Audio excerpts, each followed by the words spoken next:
Welcome to This Week in the PNFL. I'm your host, Mark Hill, and along for the ride is Mitch Grawl and Dean Chambers. How you doing, guys?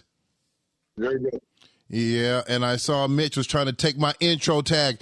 You don't hear me at the end talking about only thing left to do now is let's get it. Because usually I'll forget. You have to remind me.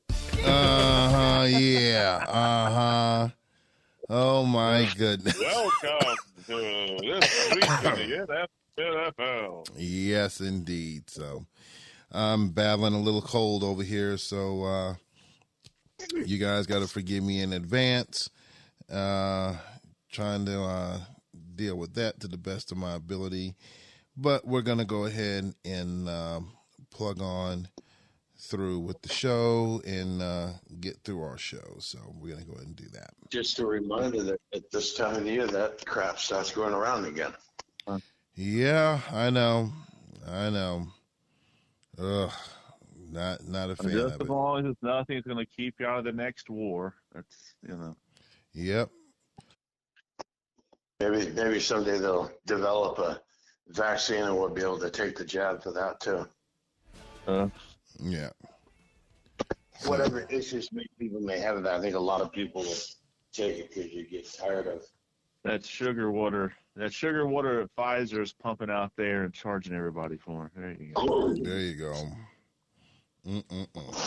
All right, so we had week 15 in the books. Couple of upsets out there. I think the playoff picture, if you were there on Discord, I think as we went through the games, you could see that the playoff picture was pretty much solidified. I do believe the playoff teams are all set. But we'll talk about that a little bit more in the middle segment. Oh, no, they are not all set. Okay, all right. Well, we'll talk about that a little bit more in the middle. There's plenty of chaos that can occur in Week 16. All right, well. In the AFC, the NFC, well, because there's only 4 decent teams in the NFC. But, the AFC is a mess right now. Yeah, look at those emails that James sent out. There is plenty of chaos that could not. Well, we'll go a little bit more into that on the middle segment. I know that one side was pretty much set, the other one not so much. Let me correct myself on that. So, but what we're going to do is going to go ahead and run through the week 15 games, and then we're going to go ahead and talk about the middle segment, playoff push and playoff setting. We're going to playoffs, and then we're going to go ahead and jump into the third segment. Obviously, week 16 games with a lot at stake. There's going to be some people that are going to try to upset some teams or try to play spoilers, and others just going to fight for some final pairings. So let's go ahead, if you guys are ready, and go ahead and jump right on into this. So first off, Brock Purdy from the San Francisco 49ers is our player of the week. We'll jump into that a little bit more when they go through their games.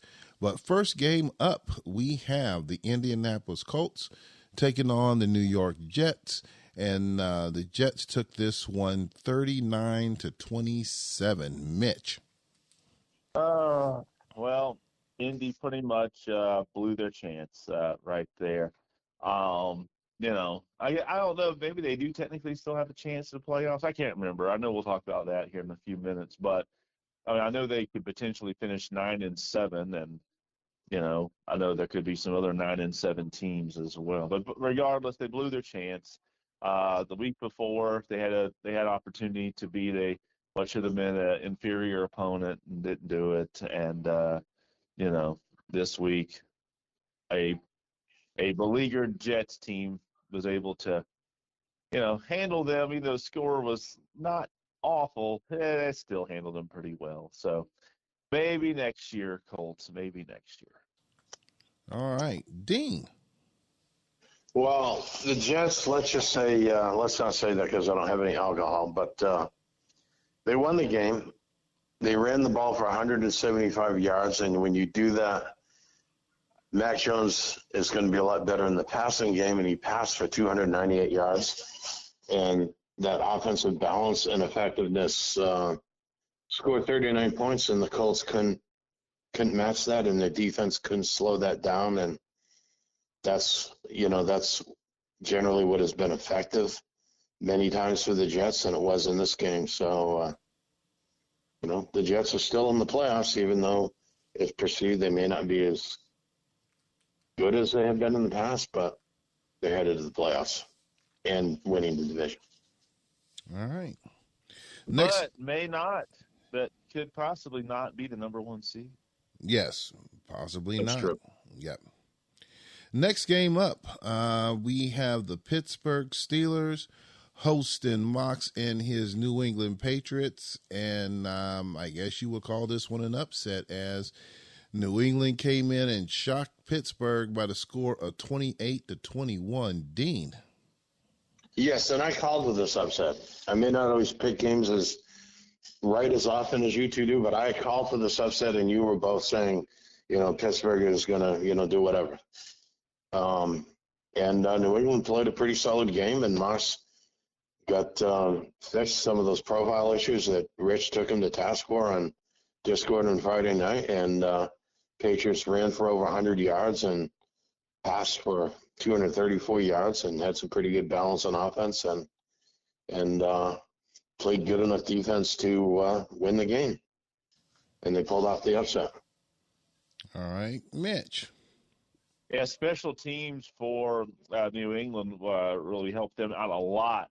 I mean, Aitman and Miller combined averaged 31 yards of return on their kickoffs, and Aitman averaged 13 yards a return on the punt. So special teams was a big impact for field position for New England. But the real dominating force, if y'all were watching this game, really for New England, was Winovich.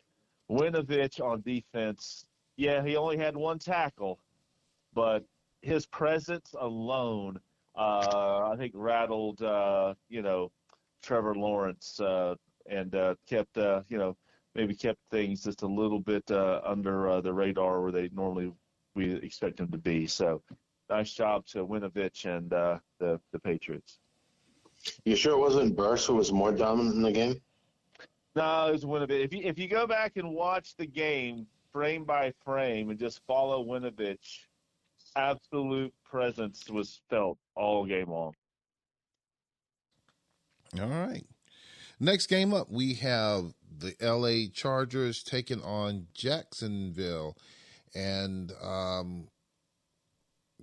LA does what LA's doing. They're still fighting for that playoff spot, as Jacksonville just keeps getting pummeled as LA took this one 38-9. Mitch. Oh, Jacksonville, why can't you put two games together? Well, they had a good game the previous week, and they came back and laid a big fat goose egg, maybe an ostrich egg, this week against the Chargers. The Chargers they went back and went back with Herbert again this week. And last week that seemed to have been a mistake, but this week it worked out fine for them. And they're staying alive in that wild goulash of a mess that is the AFC West. And so congratulations to the Chargers. Dean, you're up. Yeah, I think this is an important win for the Chargers, and I think Steve is still in this. And I have a certain kind of respect for him as a coach after he beat me in the Super Bowl. And yeah, I wish I had won the Super Bowl and done some things differently, but I've been kind of paying more attention to what he does since then.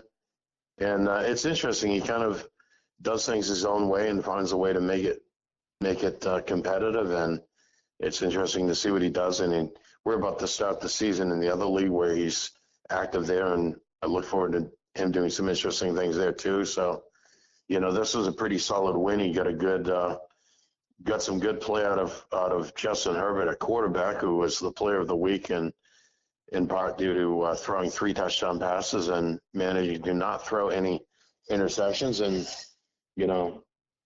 led the offense along with the running game to scoring and that running game was pretty effective, 158 yards, just scoring 38 points and winning this game. So solid effort. And Jacksonville, I think, is one of many of our teams that will be kind of reassessing and revamping things in the off season to prepare for next season. All right. Next up, we have the Houston Oilers taking on Las Vegas, and that one was a close game back and forth. Ended up that Vegas fell one touchdown short as Houston took this one 25-18. Dean. Yeah, this game was fairly close as we watched it in Discord, and it looked like Las Vegas had a chance at pulling off an upset, and at times, for those who root for underdogs, might have given some hope that the Raiders had a chance, and but kind of fell short.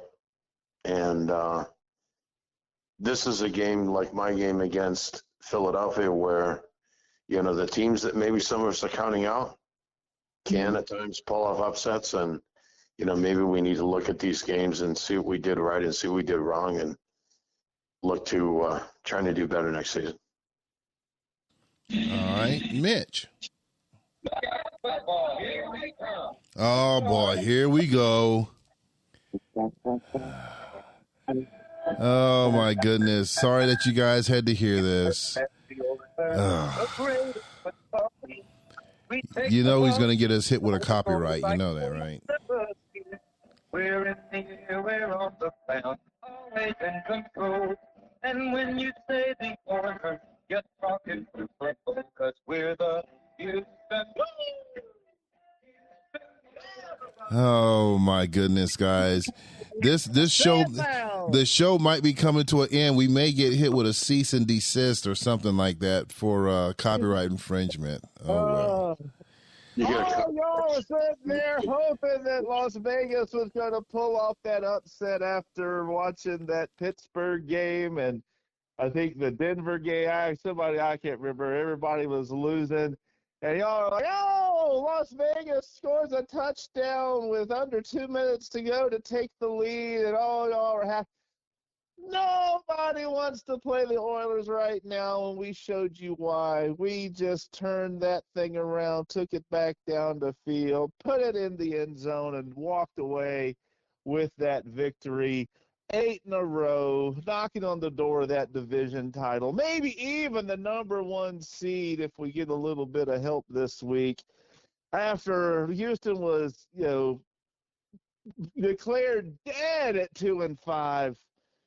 Oh, I'm like the Undertaker, just rising right back up there. So, Houston, we felt good about this game this week. Not so fast. You play Minnesota this weekend. Reality might prevail. I've had plenty of contests against Minnesota. We'll be just fine. All right. Next game up, we have Philadelphia taking on Washington. Another close game, another tight game. But James fell just a bit short as Washington took this one 18-14. Mitch.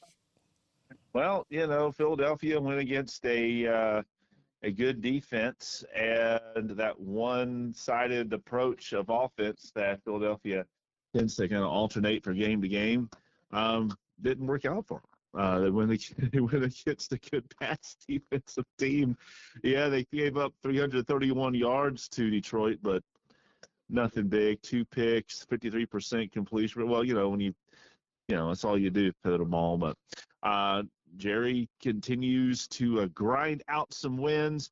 And again, if you want to watch defensive football at its finest, tune into this game and watch Oruguayre for the Redskins. Those 3 tackles, those were 3 of the best crisp tackles you'll ever see. Go back and watch those. You're going to want your grandkids or any little league football teams to watch the video of Oruguayre on those plays. So nice win for Washington. All right, Dean. Yeah, I think this game is simple. The 62 yards that Philadelphia ran is just not enough to get it done against Washington.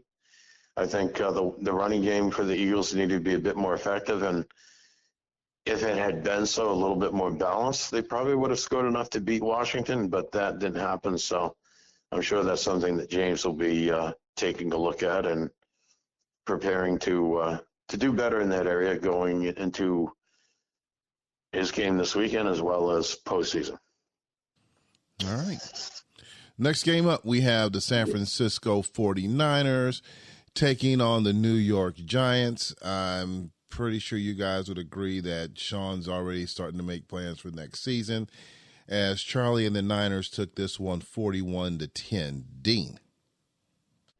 Yeah, I think you're right. I think the Giants are one of the teams that realize this season is definitely at this point and has been a lost cause. So, I think the 49ers played pretty well. They scored 41 points, had some pretty solid, balanced offense. And I think the 49ers are looking forward to trying to make a solid run in postseason this year. And it's been one of the better seasons. And, I think many may underestimate Charlie, but, he may make some noise in postseason this year.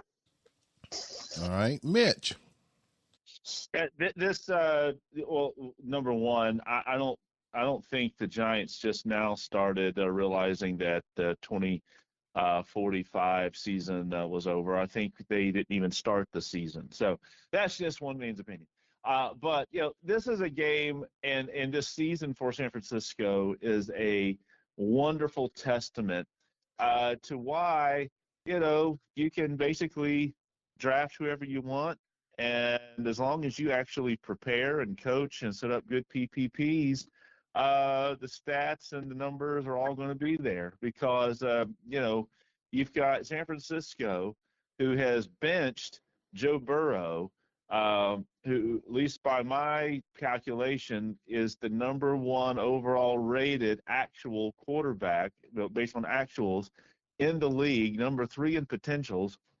For Brock Purdy, Brock Purdy is, based on my board, is the 41st rated quarterback in actuals in this league with an 82 discipline. Let's just remember that. Remember how we all were saying, and an 80 actual discipline, by the way. That's right, 82 discipline actual. I'm sorry. And so remember how we were saying that if you were below like 83, it was a disaster. 91 intelligence, 95 strength. So someone who's a 95 strength, a 91 intelligence, an 82 discipline, somehow can be the 41st ranked quarterback because, the number one guy is 96, 92, 84. One little point difference. So one little point difference, if you've got good coaching, good PPPs, you can lead the league in passing and passing efficiency, just like Brock Purdy does here in this league. So thank you, Charlie, for proving the point that I've been trying to make for the last 15 seasons. So thank you. Okay. I don't know. We should give him claps or, applause or ask the usher to come forward to pass the plate for that sermon. But he does make a point that, that one little point does make a difference. So, there's science to it. So next game up, we have Green Bay and Shuggy taking on Dean and the Atlanta Falcons. Sorry, Dean, we got to just start getting ready for next season. And I guess there's some scrapping going on for who wants the Sacco Bowl, wants to be in the Sacco Bowl. But Green Bay took this one over Dean by the score of 28-17. Mitch. Well, the Falcons do what the Falcons do, lose and not play defense. Green Bay had 331 total yards, but just absolutely ate up the ground, methodically, controlling. That was crazy. Is that they had the ball for 64 plays. Didn't really do a whole lot as far as yards per carry. Did get a lot of yards per catch, though. Somehow only had 27 minutes of possession, but it didn't matter. Who cares? Time to possessions for losers anyway. It's all about points, and Green Bay scored 28, and Atlanta did not. So congratulations to Shuggy. Dean, what do you got? Well, this is what mailing it in looks like. I used the defense from the 28-10 win last season against Washington, and that defense gave up 28 points to Green Bay. So I don't know whether Shuggy would have guessed that I would use that defense or something like it, but he came up with some offense that was good. And then I used the offense that scored 50 points against the Giants this season, and that offense sucked against Green Bay's defense and only scored 17. But I thought that'd be an interesting combination to try that, and thought it might be competitive, and well, it lost by 11 points. Okay. The only problem with that logic is that you got to hope the Green Bay is playing the same bad defense that the Giants did, and they don't play the same bad defense. There you go. Yeah, and maybe the Green Bay was going to play the same bad offense that was held to 10 points by Washington, but a game plan more tailored to beating Green Bay would have probably done the trick. But all right. Yeah, the key to stopping Green Bay is stopping the run lefts. If you shut down the run lefts, he has nothing else to offer. Nothing else. All right. You need run versions of those, so you have to stop those too. And of course, if you ever profess the GB27 screen, we might all be in trouble. There you go. All right, coming down to our final two games, second to last here, we have the Chicago Cardinals taking on the Minnesota Vikings, and I think it's pretty safe to say that, for the first time in a long time, Chicago is not going to be in the playoffs as Minnesota took this game 23-20. Dean. Yeah, this was a close game. It was played in the snow. It was just absolutely, it was a mess. And it's one of those games where it could go either way, regardless of what kind of PPPs either team used. And Minnesota was able to play well enough in the fourth quarter to end up winning this game. And I think Barney was quite relieved with that result, because it wasn't looking so sure through most of the game, as I think, if I remember right, Chicago had a lead earlier in the game. So an important win for Minnesota's standings in the playoffs and seeding, and hosts are possibly winning this weekend and having a shot with some help at being the number one seed in the NFC. All right, Mitch.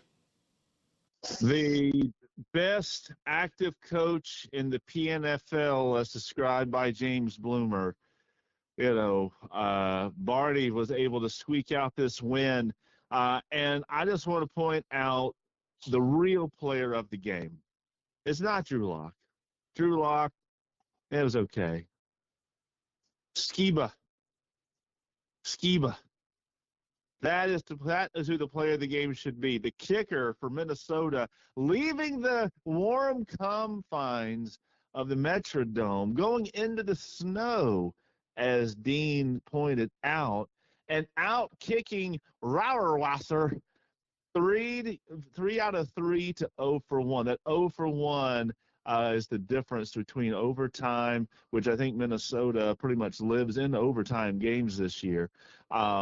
Difference between the overtime game and Minnesota winning in regulation. So Skiba, that is who we need to make sure gets the player of the game this week. Okay. I would have never thought of that, but okay. Last game up for the week. We have another one up in the cold, but this one was in the rain, as you have the Denver Broncos taking on the Seattle Seahawks. I guess you would definitely call this one an upset. It helped out Houston. as far as the seedings go, but we'll talk a little bit more as Seattle took this one 20-14. Mitch.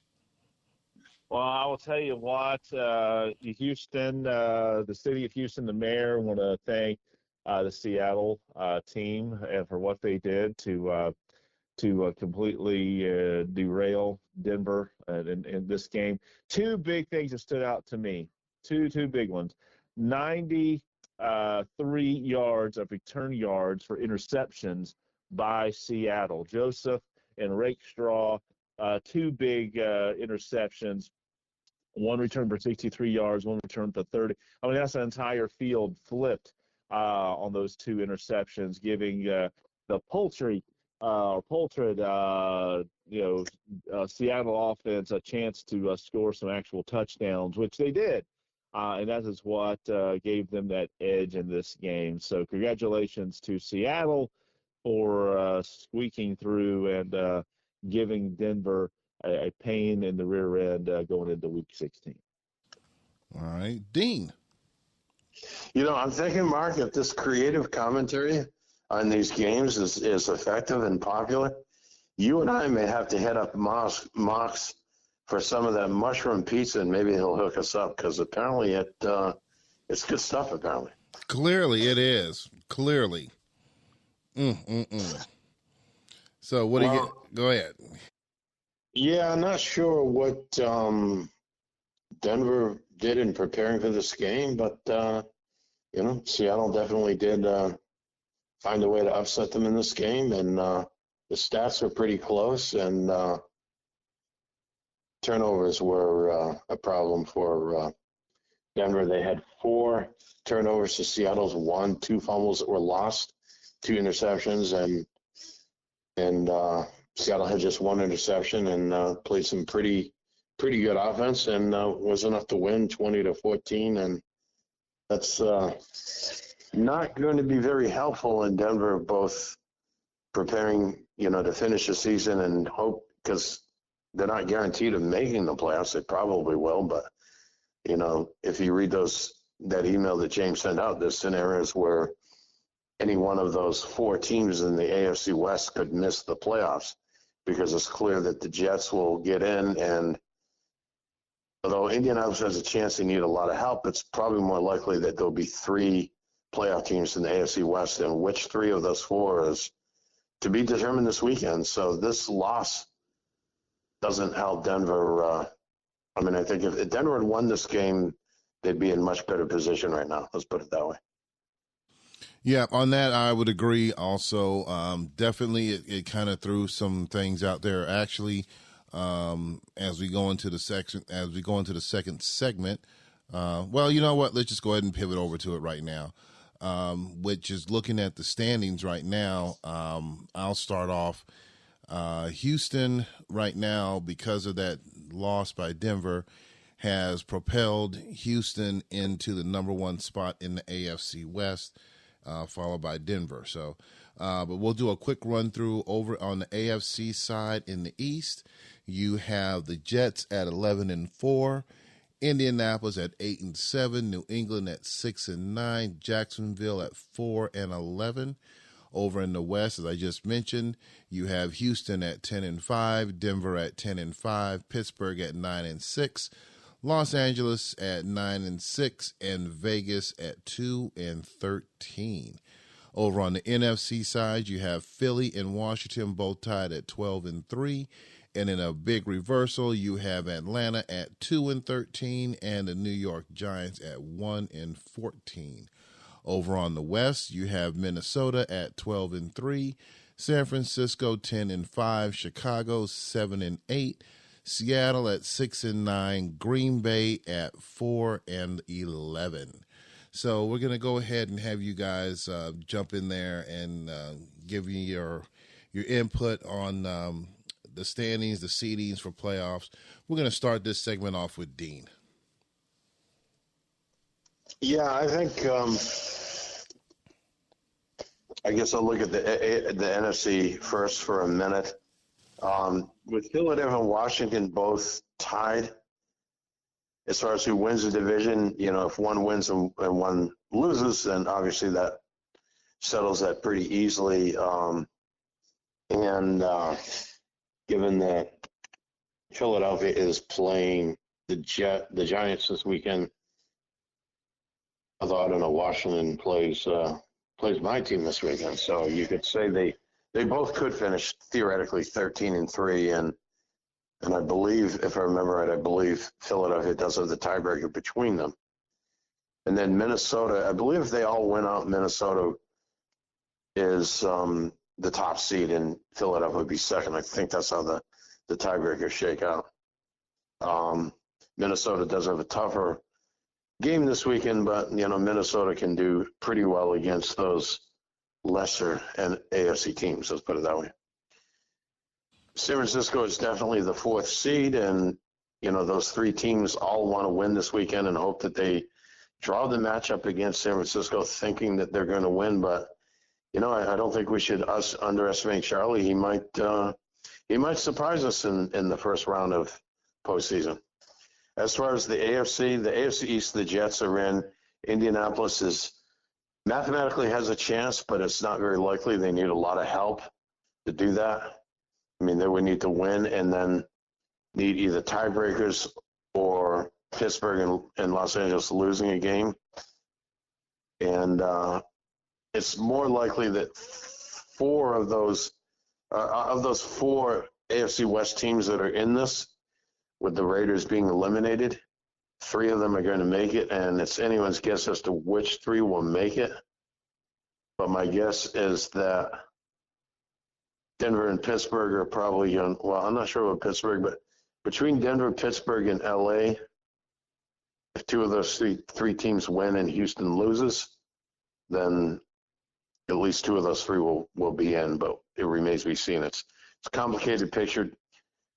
James sent out that email with all the scenarios in it, and you could read through that, and where he spelled out if this team wins and these teams lose or whatever, then the result is this. If it goes this way, the result is that. It's kind of complicated with that many teams so close in their win-loss records and in the standings.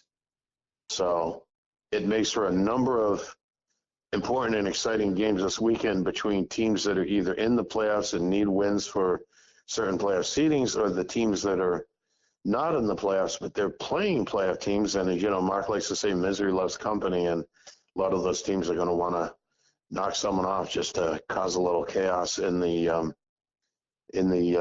situation in Week 16. And I'm sure that many of the coaches of those playoff-bound teams are very much concerned about that and aren't necessarily overlooking some of these teams with 2 or 3 wins that are, or 4 wins that are in position to play a spoiler role this coming weekend. All right. Mitch, what's your take on it? Besides that, oh my goodness. Really, dude?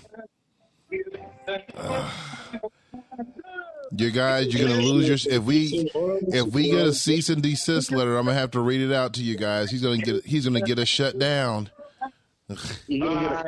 Striking. He was gonna do. Well, look, when I'm looking at it, I don't think I can get the number 1 seed. Actually, I take that back because I did lose to the Jets in Week 2. So even if we both tied 11-5, he would get the head-to-head. So I'm taking that one back. For some reason in my head, I thought he was also 10-5 as well. So that being said, the AFC, as Dean's already talked about, is it's a mess. If well, it depends how you want to look at it. It's either a mess or it's glorious, right? Because seeing all this chaos is kind of fun out there. I do want to go ahead and take a moment on behalf of Jacksonville and Las Vegas to officially petition the league officers to go ahead and move them to the NFC so that they have a chance to win some games. Both Jacksonville and Las Vegas are combined 0-12 in their division, and a combined 1-20 in the conference. And so on behalf of Jacksonville and Las Vegas, maybe they need to move to the NFC so they have a chance to do something next season. So who do you move up? Who do you move over? Because you got to move 2. Who are you going to move over? I'm just taking on the representation of the AFC teams. You all can take the representation of the NFC, but I'm just making that official petition there for them. As far as the NFC goes, it's pretty clear cut as far as that number 4 seed is going to be San Francisco. Outside of that, that's when all the tiebreakers and all the crazy stuff comes in. But we know that Minnesota at minimum has the number 2 seed and potentially could get the number 1, but that might be tough based on their opponent this week. But that's all I got, Mark. You wouldn't want Atlanta to move back to the AFC West and become Kansas City again and kick your butt. I think having Seattle and Atlanta move back to the AFC, that would do nothing but pad my wins, so I welcome it. You do know you lost to me before, right? You do know that, right? Yeah, maybe once back. No, I think for a while we were splitting. I don't recall any of that. Yeah, okay. I'll have to pull the research up. I have to jog your memory. Yeah. Yeah, you'll need to provide some evidence of that. Yeah. Okay. Yeah, splitting that you're talking about, Mark. I recall that. Yes, I recall that splitting too. All I remember is splitting your defenders underneath the end zone. That's and I remember doing the same thing. So yeah. Oh my goodness. All right. So we have our breakdown far as the playoffs that are coming up. Definitely, it's coming down to the final week over in the AFC side. But yeah, I have to agree with you guys. The NFC is pretty much set.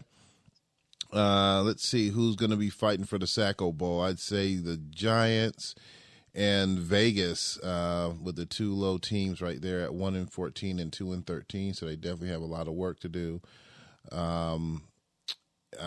Mike, you guys did you come to the studio wearing boots? I mean, I think we need them with all this crap that's been. Yes, I know.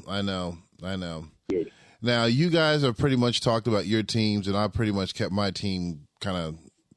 When we do the show, I kind of try to pull myself back, but as a couple of coaches and the co-commish mentioned to me, regarding Seattle, we go streaky, and there were games that I've looked at from looking at some of these is that a lot of it had to do with the profiles, either some of the plays, but most of it was the profiles. Most of the profiles was in the second half. So, something to look at and to kind of tweak. So I say that to let you guys know that you may have some good plays out there, but it's going to come down to the profiles of how you get those things set up.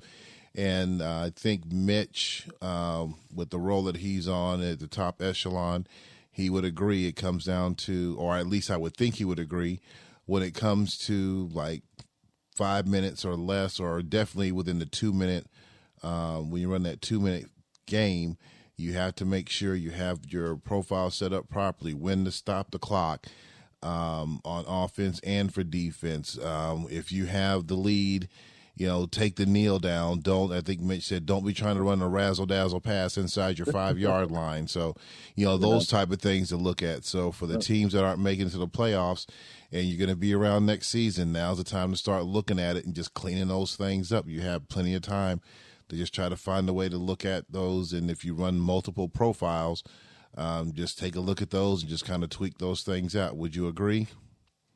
Yeah, I know I've been joking around and goofing around here on the show tonight as I normally do, but I will be serious for a second and say you're absolutely 100% correct, Mark. That's the profile coaching piece, particularly the situational. I guess that's maybe the better way to say it, the situational coaching profile entries. It's been so critical. So many games, especially since we've been watching so many more of our games on Discord on Friday nights, which it still continues to be a fun, hilarious thing. So thank you all for continuing to join in when y'all can. But I think that has allowed many of us to really see, wow, man, some of these teams that, maybe they got less than 5 wins or less than 6 wins. Honestly, probably blew 2 or 3 games because of how their situational profiles are set up. And it's someday like myself. I mean, I think about a couple of weeks ago against Mox. there's no guarantee that Mox is going to score, get a touchdown from the 25-yard line or wherever the heck he was, right? But he sure as heck would have had a chance if his timeouts were set up, because he probably could have had 2 plays from the 25 to try to get that touchdown to either tie it or go ahead. I can't remember how it was set up, but the timeouts weren't turned on, or stop clock or whatever, wasn't turned on, which, I mean, I think I've been the recipient of at least probably 2 games this year where, my opponent, their situational profiles were not clean and crisp, and mine were, or at least better. I still have some issues. I ain't going to say mine are perfect, but that's an area that I know early on years ago when I got back into the league, that was the first thing I did, was go through and do, before people figure out how to, get past the glitch on changing the rating or the percentages inside the 5 and the timeouts and all that stuff. And I was clicking and one at a time and back and forth over and over again till I got that stuff down, I thought, pretty darn good, and just try not to touch it since then. That was probably 7 years ago, 6 years ago when I got back in the league. So definitely take the time in the off season to clean up those situational profile scenarios, because it will help you steal probably 2 games a season for people who don't do it. So I agree with you 100%, Mark. Yeah, I kind of figured that. Go ahead, Dean. Yeah, one other comment I want to add to that, looking at the standings. There are 5 teams that have given up 400 or more points via their defense not playing very well in the first 15 weeks of the season. And those 5 teams are 5 out of the 7 teams that have won 6 or fewer games right now. So I think it really does indicate there's definitely a correlation to not playing very well in defense and not winning very many games in the PNFL. So for some of us, we need to definitely work on playing defense much better next season. And on that point, Dean, this is something that Rich and I were actually talking about, offline, and having a conversation yesterday on a few other topics, but this actually came up around defense and preparation and whatnot.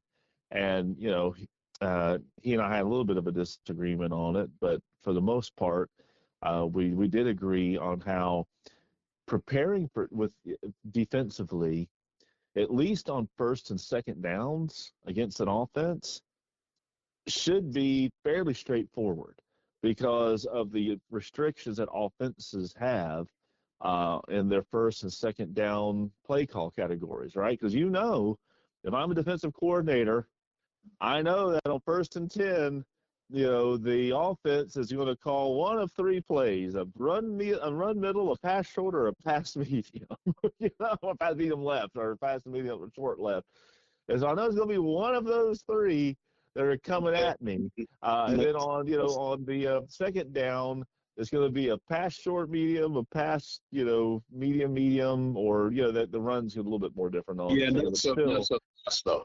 You're talking about categories of plays. Yeah. But yes, on first down, it's run middle, pass short left, and pass short medium. Well, there's a variety of different kinds of plays in each of those categories. Yeah. And the same thing with second down, there's even more variety, because now, depending on which kind of second down it is, you can add in run left or run right. So there's more options.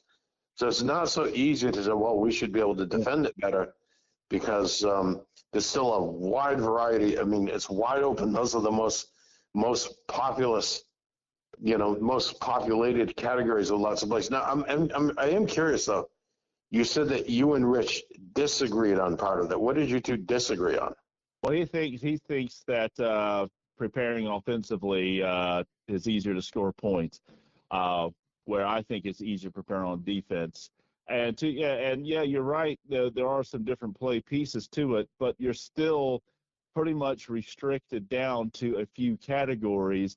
And most teams, let's just call it for what it is, most teams are not, finding a lot of good plays that are alternating around.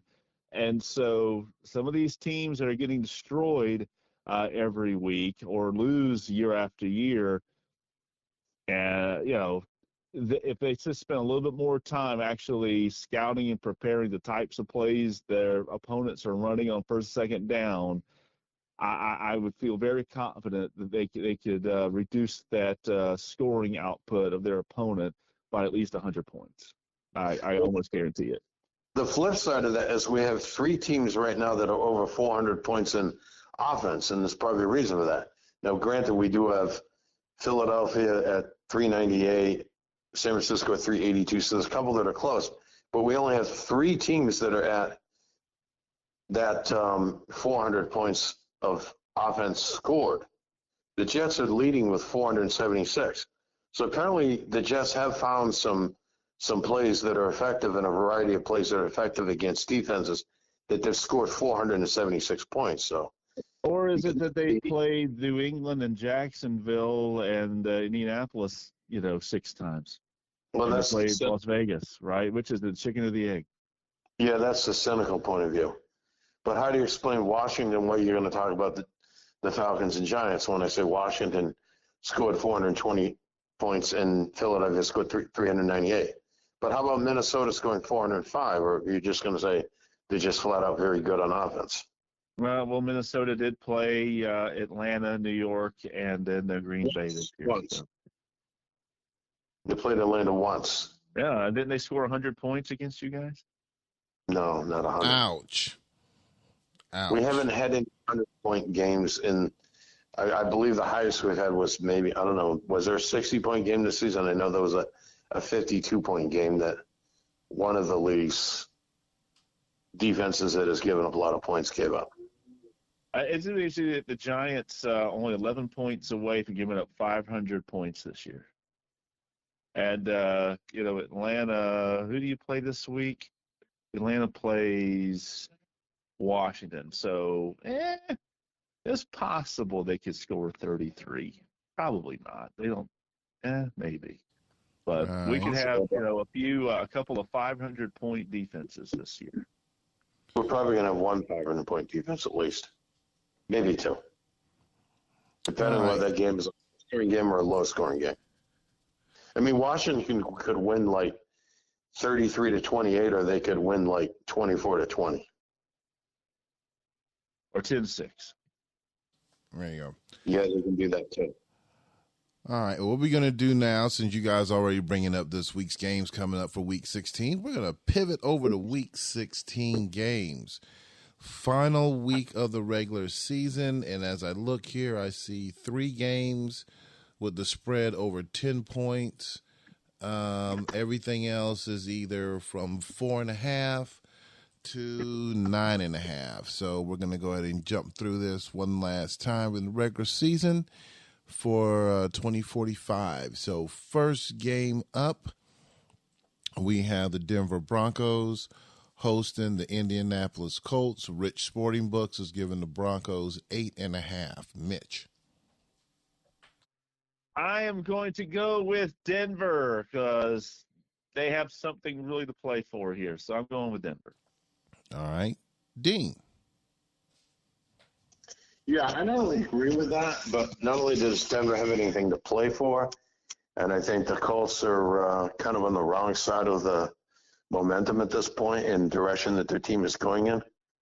But I'm going to say this is the game that you need to take out your 4th mortgage and max out your credit cards and whatnot and put your chips on this. I'm putting a lead pipe lock on the Denver Broncos winning this weekend against Indianapolis. All right. I'm not gonna go that far just yet, but I am gonna take the Broncos to beat the Colts this week. Next game up, we have the New England Patriots hosting the Jacksonville Jaguars. They are giving the Patriots 7.5. Dean. Yeah, I think I know that the Patriots have struggled at times against Jacksonville, and this is definitely a rivalry game between them, but I think the home team will prevail and win and cover the spread. Patriots are going to win. All right, Mitch. Well,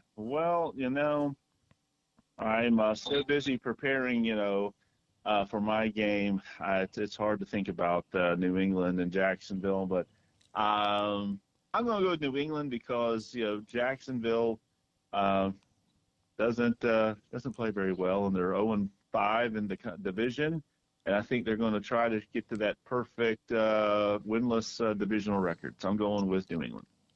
All right. I'm going to go with New England on this one as well. Next game up, we have the Minnesota Vikings taking on the Houston Oilers, but they are giving the Vikings 6.5. Dean. 6.5 well-deserved points, considering how well I realize the streak that Houston is about how well the Vikings have played this season. And, the difference maker here, both of these teams, I think, are going to play fairly well on defense. And I think both of these teams will run the ball sufficiently. The difference is one of these teams has speed at the wide receiver position, and one of them does not. And that speed is going to account for at least a touchdown lead, if not more than that, by the end of the game, in which the Vikings are going to win this game and secure their spot in the playoffs in the NFC. All right. Mitch. We're the Houston Oilers. Playing that song is not going to save you against Minnesota. Oh, my goodness. We're flying in Ric Flair to do the pep talk in this game, so the team's going to be all fired up while they're wearing their alligators in the pregame warm-ups in this game. Normally I would be all over the Minnesota Vikings, well-deserved. I love that team, and I love how Barney loves to the way he conducts his business, but we all know, end of the day, it's Houston's world. And Minnesota is just going to try to play in it, and so we're going to go with Houston in this game. Yeah, that ain't going to do you any good. Bringing in washed-up, unprofessional wrestlers isn't going to help you win a football game. Yep, not so fast. I think that, and everybody knows that if he's not picking Houston, he's picking Minnesota. So I think he's going to have that 1960 young teenager oohing and on, like when the Beatles first came over to America and the British invasion. He's going to be jumping up and down and fainting because he sees the Minnesota Vikings in their purple and gold out there.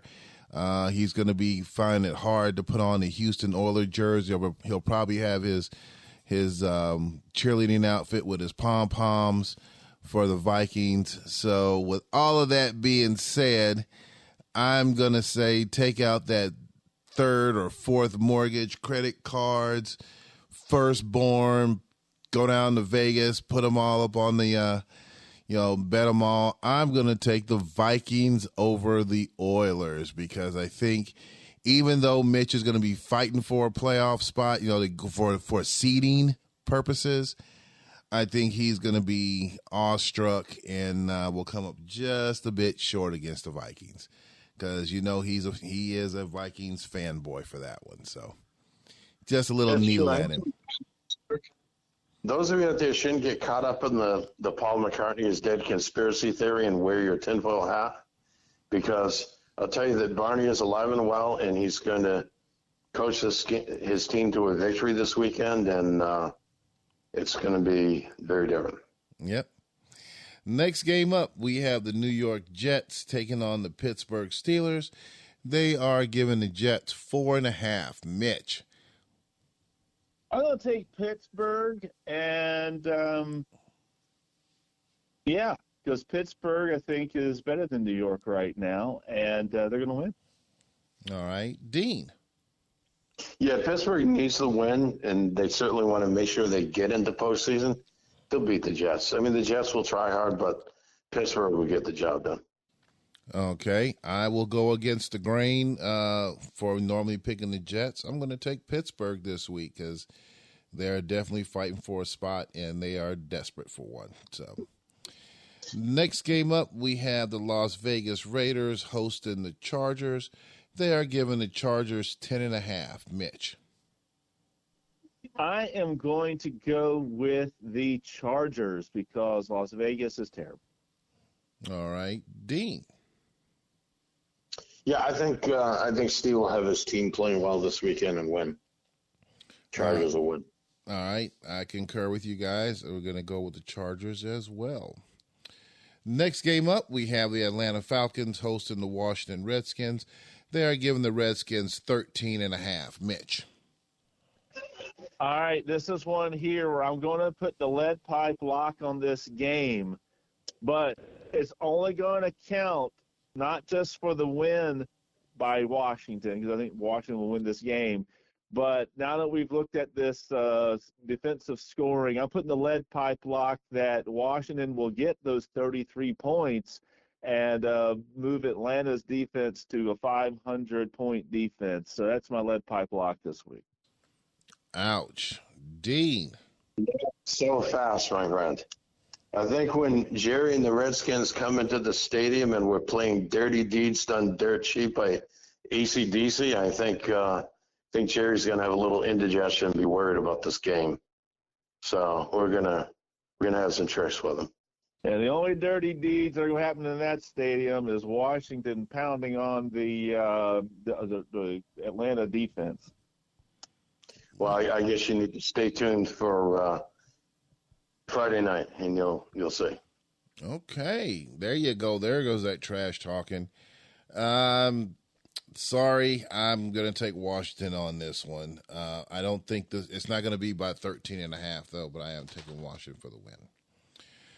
Coming down to our last three games, we have the New York Giants taking on the Philadelphia Eagles. Dean. Yeah, Eagles will definitely fly high this weekend, and I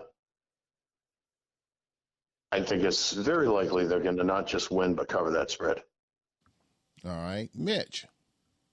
I would be absolutely shocked if the Giants won this game. So Eagles all the way. All right, I'll take the Eagles on that one as well. Next game up, we have the Green Bay Packers taking on the San Francisco 49ers. They are giving the 49ers 9.5. Mitch. All right, here we go, right? The playoffs are set, at least for San Francisco, that is. So I think San Francisco, he's been worried about that draft pool. And so Green Bay wants to get that home record at 500. And so I'm going with Green Bay this week, everybody. Put it down, Green Bay. All right, Dean. Not so fast. The Packers are going to do some things this weekend, but the 49ers are going to do them a little better, and they may not cover the spread, and the 49ers are notorious for winning and not covering the spread. I see San Francisco winning by maybe a field goal. I agree with you on this one. I think Sugar's going to try to rattle the cage a little bit, but at the end he's going to come a bit short with San Francisco taking the win, and it's going to be much closer than that 9.5-point spread. Last game up, you have the Chicago Cardinals taking on the Seattle Seahawks. They are giving the Cardinals 6.5. Dean. Yeah, you know what's going to happen this weekend? The Seahawks are going to beat the Cardinals again this weekend. Both teams are going to finish the season tied at 7-9. But with the tiebreaker, Seattle is going to be in third place in the NFC West. And Chicago will be fourth, and Green Bay will be fifth. So I think we'll see that. All right, Mitch. You know what? I actually agree with Dean this time. I actually think Seattle is going to win this game. And, yep, in doing that, they would move them to 7-9 and in third place. But who cares? Because that's still going to be at least 3 games out of a playoff spot. But, hey, at least it'll look better than 6-10. So I'm going with Seattle this week. All righty. I'm going to go with my Hawks as well. Go Hawks. Hey, and finishing on a 4-0 run to end the season, that would be nice. Yes, that would be very nice. I would enjoy that very, very much. So, as we come to the end of the show this week for the Week 16 games, A lot of good games coming up. Definitely at the end of this, or as the games go, if you guys are in for Friday Night Lights, you will see how the final pairings line up over on the AFC side. So if you haven't joined any of the Discord games this season, definitely jump on in there. It's very interesting. Sometimes we do go a little bit long, but, it is fun to sit there and just chop it up and just chit-chat with the guys going back and forth. So. Hey, and on that note, Mark, definitely we'll have our Friday Night Lights. Actually, going to have an earlier start time. We'll start at 8 Eastern this week. Even if we don't have a game ready to play, we'll still have the chat room set up for people to join, because we can have a Friday Night Light PNFL, Week 16 watch party, as well as the National College Football Playoff. I believe first game is going to be Friday night at 8 o'clock, so we can have that going on while we watch some PNFL. And then Saturday, I plan to crank it back up again, maybe at 4, but definitely for the 8 o'clock primetime college football playoff game. So we'll send some reminders out, but if you all are around and want to hang out with the boys, then watch these college playoff games. At least at this point, I'll plan to open up the rooms for us to have some fun and chat it up while those games are on, since it's the first year of our 12-team playoff. All right. And also, before we head out, I know that the PCFL is getting ready to kick off as well. And I know there's a couple things that Dean wanted to get out. So, Dean, we're going to pass it over to you for a PCFL update. Yeah, 2 comments on that. For those that are interested, we might be able to mix in broadcasting a few PCFL games because we are in week 1 of this coming weekend. So there may be some opportunity to do that on a Saturday as well. We're starting the first week of our second season this coming weekend, and I'll remind everyone that you can submit 30 off-season plays and 4 each of offense and defense by, I'm not sure when the show is going to be released, but by the end of Thursday night, and that could be helpful to some folks. So we're going into week 1 of the second season. This season we have 8 very actively coached human coach teams, 1 human-owned team who has been kind of not very active through last season and didn't participate in recruiting. Then we have 9 CPU teams, and we have 1 team that may soon gain a coach, so we may be up to 10 out of 18 teams that are actually owned, 9 of which being actively coached. So the one different element that I mentioned that we're doing is that we are coaches are going to, and there are some teams that are going to submit some new plays, which new plays may be kind of adapted, amended versions of PNFL plays at work, or totally new plays, or some mixture of in between. And I think that will make things interesting. And I think the big focus is that plays are being created that are more attuned to the PCFL ratings than the PNFL ratings, specifically creating defenses that are adapted to the differences in the player talent. So I think that will be interesting and may or may not be a key edge for certain teams. I know some believe that there's already enough good plays in the PNFL play pool that they would still, I know Rich has kind of expressed this point of view that, they still believe they'd be effective even against teams that